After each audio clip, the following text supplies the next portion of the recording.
200 years ago, the Emperor Napoleon said, "Let China sleep, for when she wakes, she will shake the world."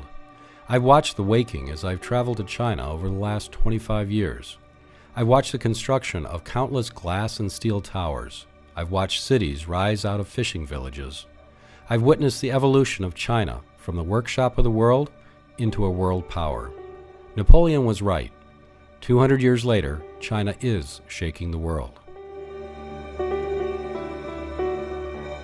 In the understated words of another Frenchman, Charles de Gaulle, China is a big country inhabited by many Chinese. I think people dismiss this as a silly quote until they visit China and understand its deeper meaning.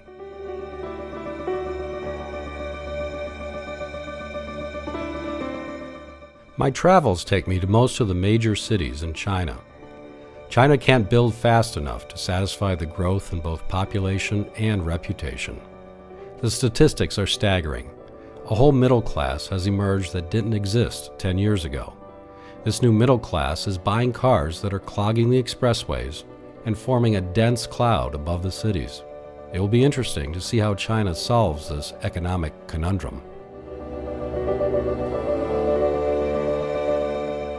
While the landscapes and cities are interesting to photograph, my real muses are the people of China, the people I meet on the street and in the markets.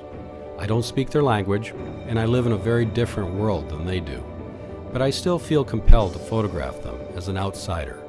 I feel linked to them somehow through photography.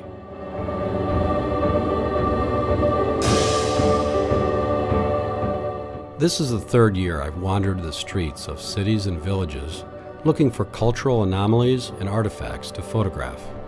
The exotic sights, smells, and sounds are intoxicating, and I try to capture them with my cameras.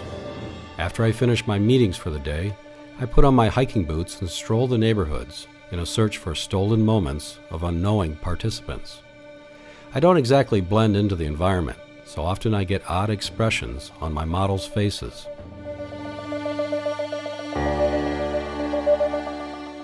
I'm as comfortable in the big cities like Hong Kong and Shanghai as I am in smaller towns like Jingqi and Yangjiang. Even though their populations differ by over 100-fold, the neighborhoods all seem to have similar character and personalities. I often compare and contrast people's lives in China with my own. In many cases, it's startling how similar they are, but sometimes I become acutely aware of how fortunate I've been in life.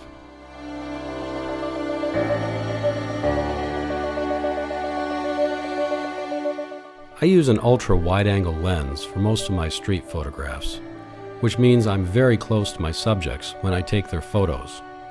I think it's important to live in the moment as versus being a voyeur from a distance. Life is meant to be lived and not observed. I treat my photography the same way. In archaeology, the term in situ refers to an artifact that has not been moved from its original place. The portraits I take in China are all in situ, showing people where they live and work, and not in a studio. This is a more authentic way to capture lifestyles and personalities.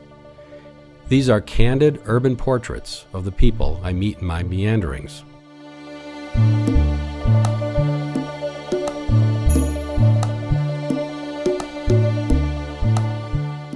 Luck plays a huge role in street photography. Sometimes the images I take capture the spirit and allegory of a stranger's life. Often great photos come from careful cropping to reveal a small story within a crowded and chaotic world.